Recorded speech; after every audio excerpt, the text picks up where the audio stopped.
Ce se întâmplă cu cana asta dacă se apropie de viteza luminii? Devine mai grea decât tot universul. De ce? Păi, ca să accelerăm cana, consumăm energie. Care energie ajunge în cană?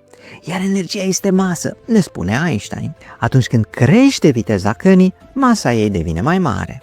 Fiind mai grea, cana devine și mai dificil de accelerat. Se consumă și mai multă energie. Asta crește și mai mult masa. Și uite așa se creează un efect în lanț. Când cana va avea o viteză apropiată de cea a luminii, ea va cântări cât tot universul. Și cine mai are energie să accelereze așa ceva? Viteza cănii nu o va depăși pe cea a luminii.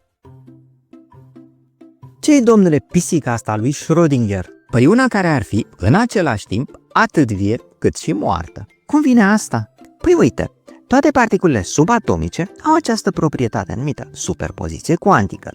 Ele se pot afla simultan în mai multe locuri din spațiu, iar o pisică e făcută din particule.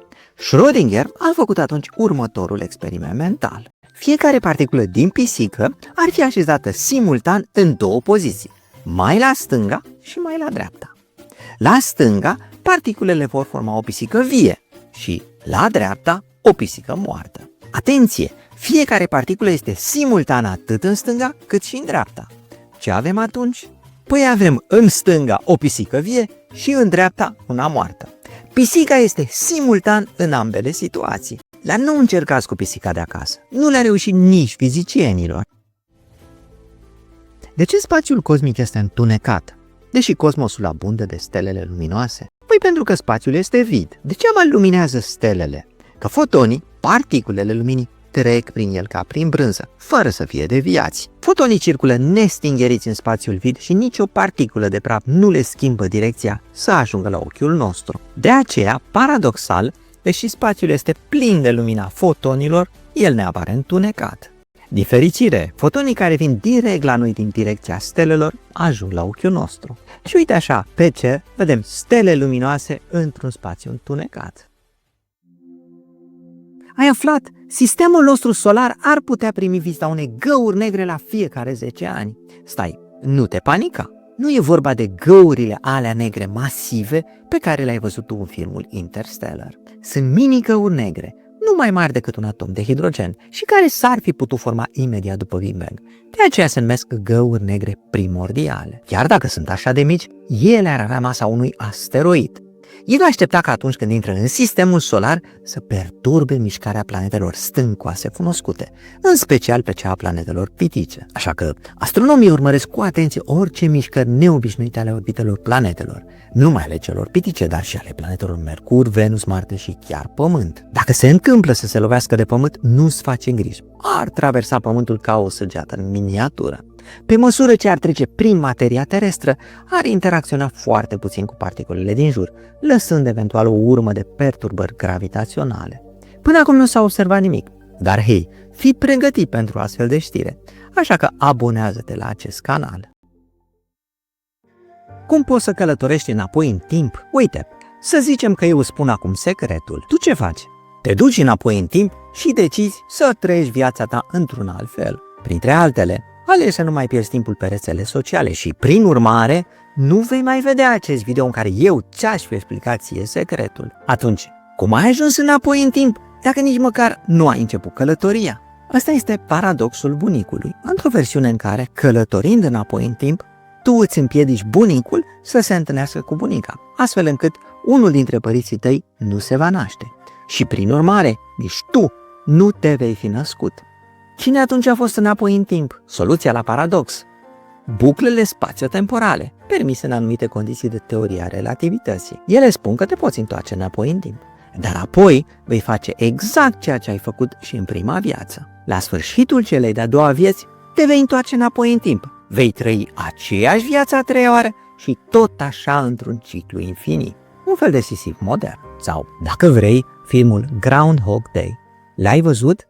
Trăim într-o lume a internetului, dar internetul pe care îl vedem noi astăzi este văzut diferit de alți locuitori ai acestei planete. Când vreau să călătoresc virtual și sunt curios cum arată lumea văzută în acele țări, folosesc un VPN. Surfshark este un VPN ce îți oferă acces la peste 3000 de servere din 100 de țări de pe tot mapamondul.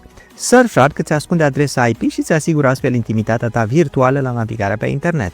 Poți căuta bilete de avion, camere de hotel și mașini de închiriat la prețuri mai mici. Aceasta cu un design minimalist și user-friendly al aplicației. Cu serviciul Surfshark Alert poți primi alerte și beneficia de protecție în timp real. Iar Surfshark Antivirus te ajută să ții dispozitivul fără virus, să faci o scanare rapidă sau completă a dispozitivului, să beneficiezi de protecție în timp real și să faci scanări programate. Accesează surfshark.com/presură sau folosește codul presură la finalizarea comenzii pentru a primi 4 luni extra de Surfshark VPN. Ce vezi aici este absolut nimic. Nimicul absolut. Este literalmente un spațiu gol. De ce vedem ceva în el? Pentru că lumea noastră este descrisă de mecanica cuantică, ce se comportă foarte ciudat la scară microscopică. Ceea ce vedem în această simulare a spațiului vid sunt câmpurile cuantice, care sunt prezente peste tot în spațiu, chiar și acolo unde nu este nimic, din punct de vedere clasic. De ce?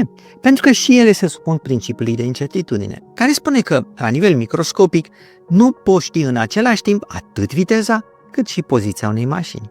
Dacă îi afli viteza, mașina se poate afla oriunde.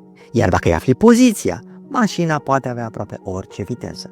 Un polițist cuantic nu i-ar putea amenda pe șoferi, pentru că nu poate scrie pe biletul de amendă atât cât e viteza, cât și unde a fost depășită.